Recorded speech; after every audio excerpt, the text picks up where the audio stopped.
qui est inchangeable dans la vie. Dieu est capable de le faire. Dieu est capable de transformer ta vie. Dieu est capable. Laisse-moi te dire, bien-aimé, cet anneau, il regardait d'autres personnes, il regardait d'autres animaux, des chevals, d'autres. Il se disait, oh mon Dieu, voilà les amis, comment est-ce qu'ils sont. Mais moi, je suis un bon à rien, moi, je fais rien. Mais ce qu'il ne savait pas, un jour, il sera détaché. Le jour où il a été détaché, pendant que le Seigneur en a besoin. Dans d'autres versions, on dit le Maître en a besoin. Cela veut dire, quand Jésus vient entrer dans ton problème, même bateau balinga qui te yo osala libérer, osala obligé ba se soumettre parce que Yesu sera côté du kambuna yo, moto mon côté ana makoki à côté les melaye. Quelle que soit la volonté des membres de ta famille, quelle que soit la volonté des personnes, des gens, ils se disent, toi là, laisse-moi te dire, tu kela mo o nzamba kela, di kambuna soki nzamba telemi, soki nzamba koti di kambuna yo, eloko mokote, changement ko kota. Maman Véro, que Dieu te bénisse, miange posa. Que Dieu te bénisse, que Dieu te bénisse, maman. La Bible dit, Nzambe soka ya koti likambo na yo, maamwe belé pe ko changer. Maamwe belé ko avancer. Maamwe belé ko kende. Pharaon a kanga Israël pendant tant moulaï. À ce temps-là, Dieu était là, mais il regardait. Mais quand le moment de Dieu est venu, Dieu a envoyé Moïse. Et quand Moïse est venu pour libérer le peuple d'Israël, quel que soit tout ce que Pharaon pouvait dire, pouvait faire, Soukanango a obligé de libérer le peuple. Je voudrais dire à quelqu'un, Bako Luka, Bakanga, on a forme au Bako Luka. Mais les Cambonans, ceux qui sont Nzambia Koti Yango, Balinga te, Nzamba komi monisa, pe Nzamba osala quelque chose. Yo za la libre.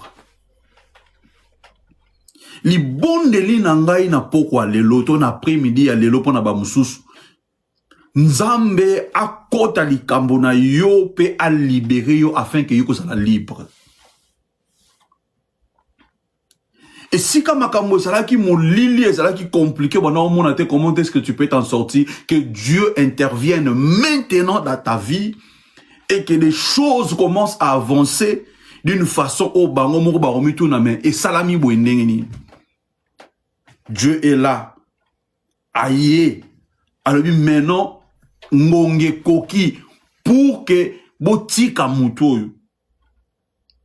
muta ko s'imposer liboso nzamba zate. Ce que j'aime, c'est un nom était détaché. La Bible dit ceci. L'anneau était libéré. Non seulement il a été libéré, mais il est choisi à Mathi le colonaye pour côté na Jérusalem. Wow.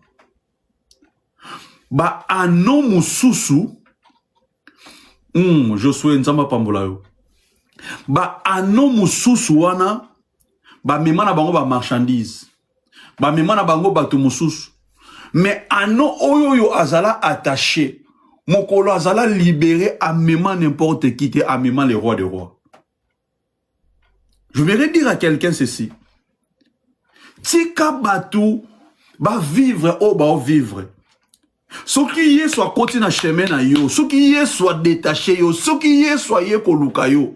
Yenda otambola na yo, o muto otambola na Yesu, et na foule moko bimaka, et na foule moko yaka. Cela veut dire pendant que bazo ya ba célébrer Yesu, ba o célébrer pe directement yo parce que ba o mona kaka Yesu te, mais ba o mona pe ano o Yesu a mateli po tambola na yelongo. Raison pour laquelle j'aime dire bato basali makambo minene basali makambo ko kamwa to oyo zo mono zo ko admirer yaya et soit nango yo motema te tika bango basala o ba osala Mais o bango ba memina o yoko mema e kokanakate. Yoko memande Yesu. Cela veut dire ta bénédiction est différente de la bénédiction à Batomoussous. Ce que Dieu fera avec toi, ce n'est pas ce que Dieu est en train de faire avec d'autres personnes. Dieu te fera des choses. Oh, non, ça c'est Dieu. Parce que il y a des gens, oh, mingi mingi, limite, ils se disent, il y a comme si côté. Il y a les cambos, ça y a ah non, arokende musikate. Pourquoi? C'est parce que il compte dans des formes morboy. Azo compte tamsou ana mutute mutako sungaya zate tokotala. Mais ce qu'ils ne savent pas, nzambe so akoti na chemin na yo asunga ko leka bato ngokili. Au salelo makambu. Oh, bah, tout ceux qui va vandi, batali, va le dire, non. Ça, c'est Dieu.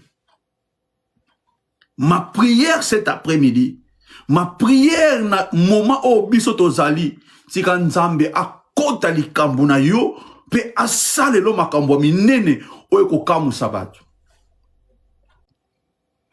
A minha oração hoje, nesta hora onde que eu estou a falar, que Deus entra no seu problema e que Deus te traga a solução.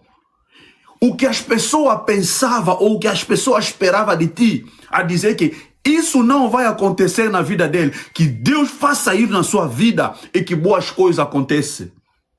Coisa que ninguém esperava, coisa que ninguém contava. É isso que vai se fazer na sua vida. As pessoas vão dizer, não, Deus é Deus. Nzambe aebi ko confondre makanisi abatu, aebi ko confondre mayele abatu, aebi ko confondre batu, aebi ko changer batu ba langage. Nzambe azatata. Et ana mutute, zane lokote, o eza koleka Nzambe. Bien aimé, ce jour-là, cette année, son histoire était changée. So tangi na Bible, ba beta li solo ya non. Ba beta li solo ya ba o mususu te ba memara batu liboso na non. En d'autres termes, ba oyo ba koma liboso na yo, ba o ba sala makambo minene liboso na yo ba lekio ne lokote. Vanda kimia. Talela Nzambe. Nzambe o sepelisa o pe o kamusa yo. So taleli. So luki Nzambe. So ko pusani pele na Nzambe. Nzamba romi monis na bomo ina yo. Ce que j'aime avec Dieu, c'est ça. Il fait des choses. Oyoyo et confonda ka batu. Il leke la kamaye la batu.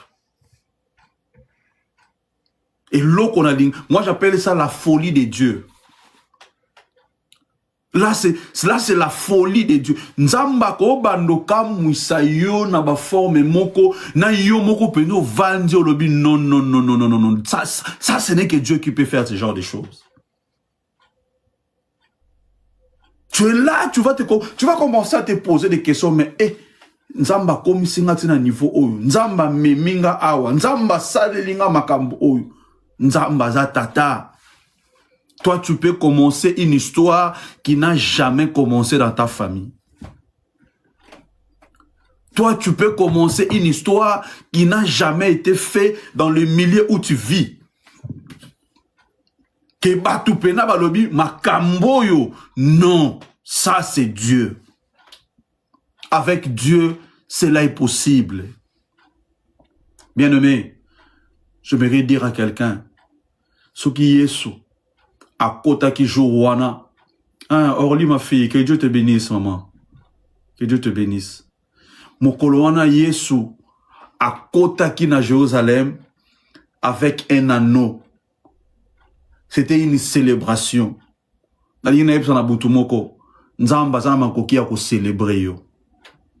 Cela veut dire, bato bazela ki ba mona yo kovi na yezalaka ndengona. Bato bazela ki ba chola yo, bato bazela ki ba seka yo, bato bazela ki soki ba sala soki nini, mais ba kamwe bazo mona makambo komo sala mona vie na ya malamu, ba ndolo ba non, nzamba za bien. Ba ndolo ba non, nzamba za likona nyos, ba ndolo ba non, nzamba za sukisa. Voilà pourquoi je mérite te dire, Liloba Souka, Ezaripa Nanzambe, Ezarapa Batute. C'est Dieu qui a les dernières paroles, c'est Dieu qui a les derniers mots. Tout ce que les gens peuvent dire, tant que Dieu n'a pas encore dit son dernier mot, Nana Bangelote. Toi qui es là, tu te déranges. Oza komi tuna, ozo lela, ba souci ozo déranger yo, makambwa ndenge na ndenge, tika kolela. Zamba lobi na bisa o pangusa pinzo na misu. Pangusa pinzo na misu. Kochana o souci te. Mais kende pa nzambe yebisa nkolo na mutu mususte na aka na yo. Nane sika musuna okende te na yeka epai na yo. Yonde monangai. Yonde sala quelque chose na finanga.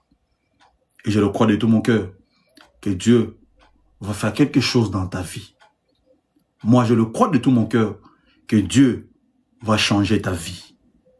Moi, je le crois de tout mon cœur que Dieu écoute ta prière et il va répondre à ta prière. Je le crois vraiment de tout mon cœur. Je le crois de tout mon cœur. Nous voulons prier le Seigneur. Nalinto bonde la nzambe. Nalingo yebisa nzambe. Seigneur, me voici près de toi. Tala likambonanga. Kota likambonanga. Mimouni sana likambonanga. Tu connais qu'est-ce qui te dérange. Tu connais ton problème. Yebisa nzambe problème mwana. Mema problème liboso na yelobankolo. Problème nanga yango. Yonde kota yango. Yonde sala quelque chose. Le lengo mona qui s'est à non attaché. Mona likambonanga. Mona dossier nanga. Mona nyoso yanga. Yaka osala. Yaka omimonisa. To bonde na kombo na Yesu. Bonde le longo nanga. Bonde la. Seigneur, au nom puissant de Jésus. Seigneur, je prie pour la vie de quelqu'un. Je prie pour la vie de quelqu'un. Papa, montre-toi, montre-toi, manifeste-toi. Manifeste-toi, Yahweh, manifeste-toi, ô grand roi.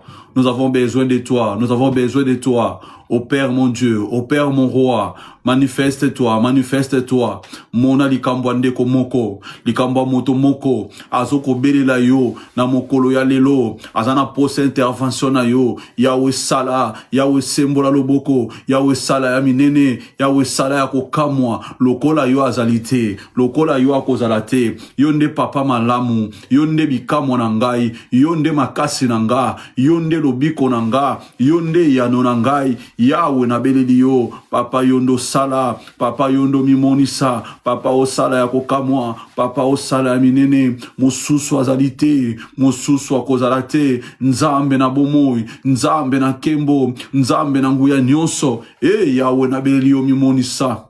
Na beleli o sembola loboko, na beleli o sala ya kokamwa, na beleli o sala ya minene, papa na ngai ezalaka yo, eliki ya basanto ezalaka yo, makasi na ngai ezalaka yo, bikambo na ngai ezalaka yo, Yahweh mimonisa, Yahweh mimonisa, nazana posa na yo, nazana posa na yo, intervention rapide na ngai ezali yo, mimonisa poza nzambe, mimonisa poza bikamwa, mimonisa poza nkolo, mimonisa poko tikala nzambe, moto mosusu azalite, moto mosusu akozalate, elonga ezalaka yo, eyano ezalaka yo, makasi ezalaka yo, lobiko ezalaka yo, nkolo ezalaka yo, Yahweh sembola loboko, Yahweh sala ya minene, Yahweh sala ya kokamwa, mona Yahweh mona, mona ndeko moko azoyoka na mokola lelo, mona ndeko moko azobelela na mokola lelo, mona ndeko moko azangi kimia na mokola lelo, azana poste intervention na yo, oh Yahweh, loboko no eza mokuse